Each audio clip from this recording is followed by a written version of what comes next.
जय श्री कृष्ण। आशा की नई किरणें। दुर्बलता एक पाप है।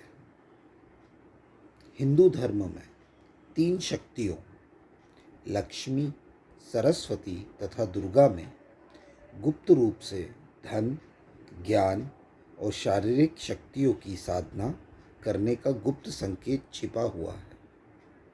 हिंदू धर्म में शक्ति का बड़ा महत्व है। दुर्बल को मुक्ति नहीं मिलती जब तक साधक शक्तिमान ना बने, तब तक उसकी मुक्ति नहीं हो सकती। शक्तिमान का ही संसार में आदर होता है। शक्ति की इतनी उपयोगिता देखकर ही हमारे यहाँ शाक्त धर्म तक की स्थापना हुई है। शक्ति की देवी को महत्व प्रदान करने के लिए उनके नाना नाम रखे गए हैं। दुर्गा, देवी, चंडी, काली, भवानी इत्यादि।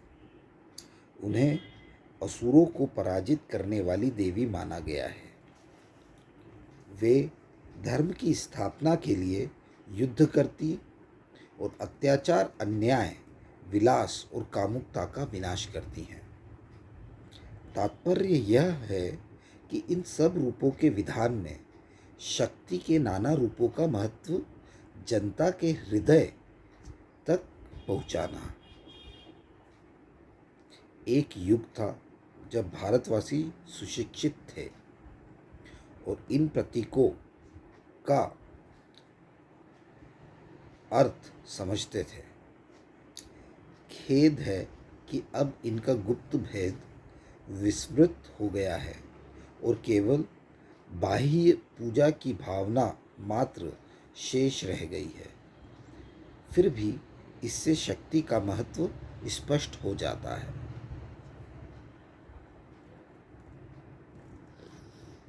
बलवान बनो, शक्ति की पूजा करो।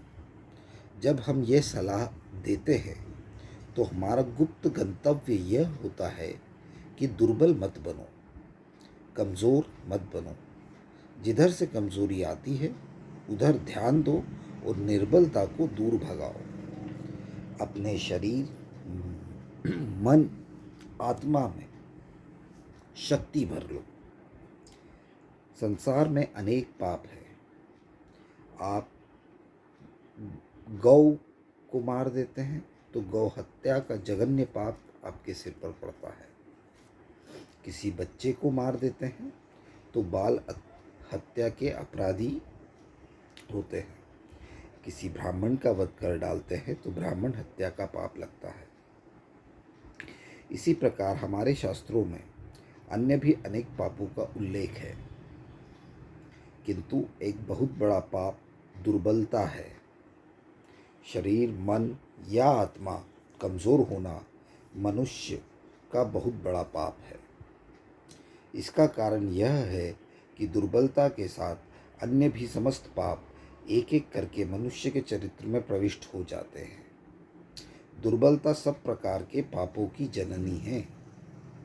यदि आप दुर्बल हैं, शरीर से कृशकाय और मन में साहस विहीन हैं, तो अपने या अपने परिवार, पड़ोस इत्यादि पर किए गए अत्याचार को नहीं रोक सकते, ना उसके विरुद्ध आवाज़ उठा सकते हैं।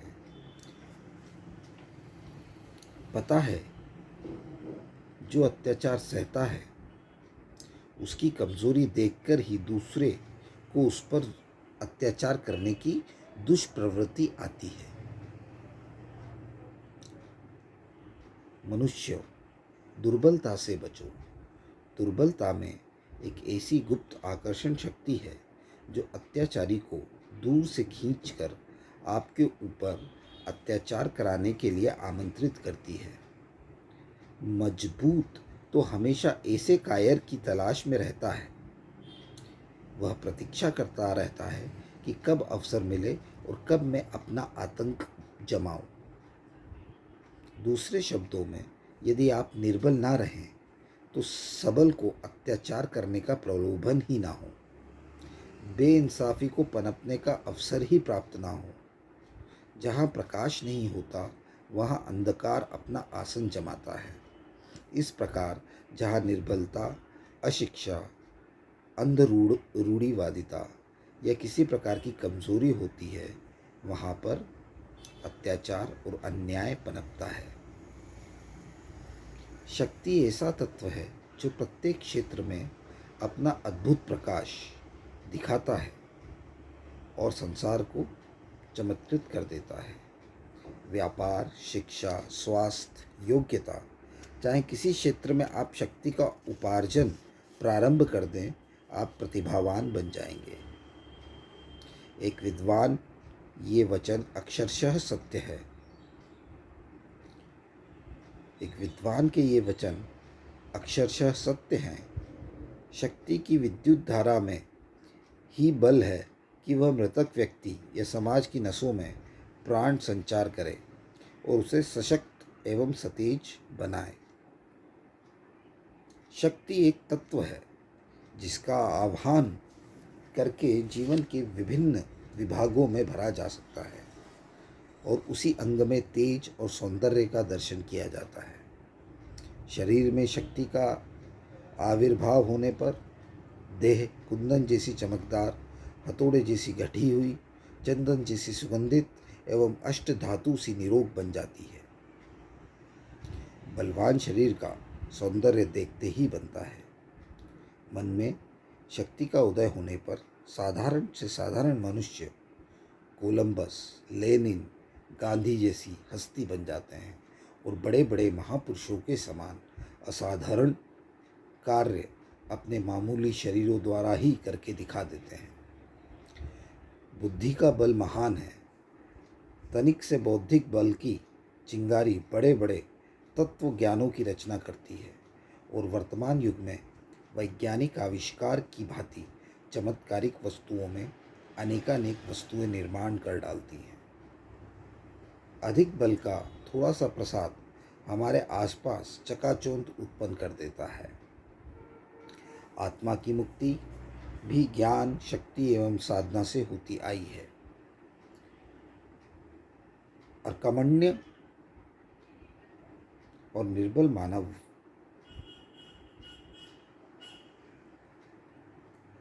अकर्मण्य और निर्बल मन वाला व्यक्ति आत्मोद्धार नहीं कर सकता।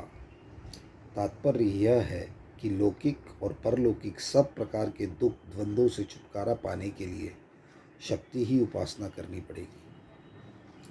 शक्तिमान बनिए। जीवन के हर क्षेत्र में लोग पुकार पुकार कर आपको शक्ति अर्पित करने की सलाह दे रहे हैं।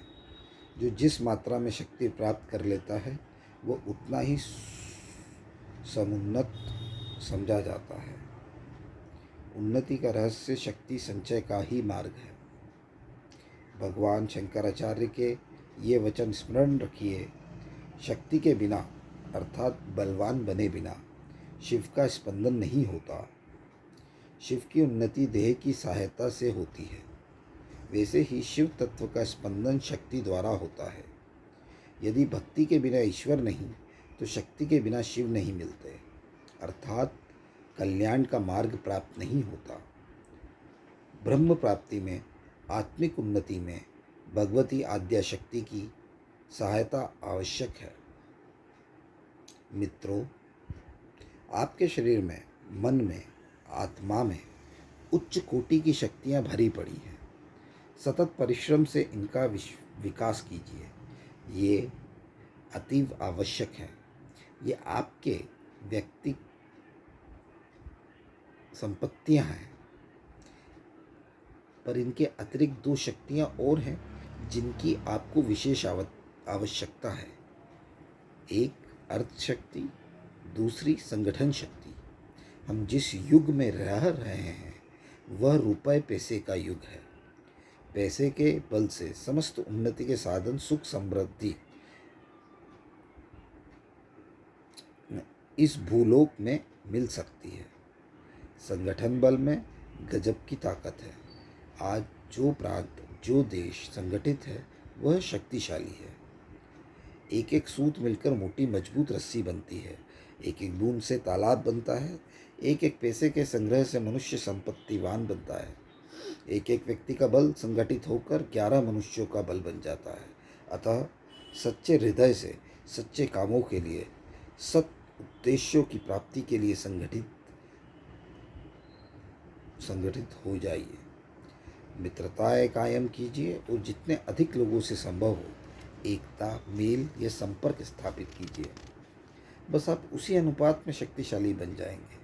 मेल से एक ऐसा केंद्र स्थापित होता है जिससे सब एक दूसरे को सेवा, सहयोग और सहायता देते हैं।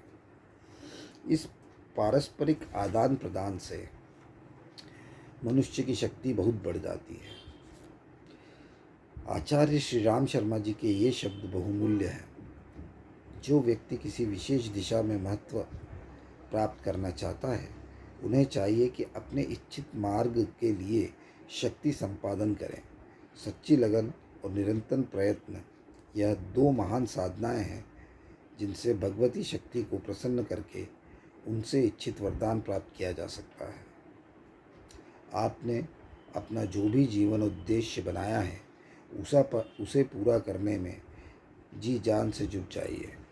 सोते जागते उसी के संबंध में सोच विचार करते रहिए और आगे का मार्ग तलाश करते रहिए। परिश्रम, परिश्रम, घोर परिश्रम आपकी आदत में शामिल होना चाहिए। स्मरण रखिए, अपना कोई भी मनोरथ क्यों ना हो वह शक्ति द्वारा ही पूर्ण हो सकता है। इधर उधर बगले झांकने से कुछ नहीं हो सकता। वेदों ने शक्ति उपार्जन का दिव्य संदेश दिया था जो आज भी इस भारत भूमि के कण कण से गुंजरित हो रहा है। यजुर्वेद में कहा गया है,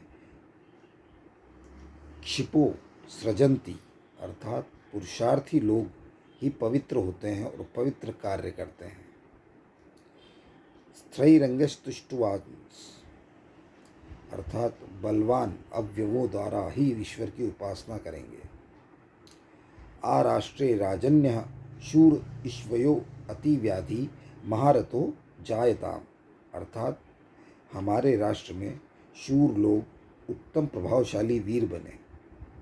उग्राय तपसे स्रवंती प्रेरय, श्रेष्ठ बल के लिए उत्तम भाषण और उत्तम कर्म करो। आश्नुहि श्रेयान समति समाक्रम, हे मनुष्य अपने समान लोगों में आगे बढ़ और श्रेय को प्राप्त कर। असश्चत शतधारा अभिश्रिय, सतत परिश्रम करने वालों को सैकड़ों प्रवाहों से यश प्राप्त होता है। ये बहुत महत्वपूर्ण बात है। असश्चतः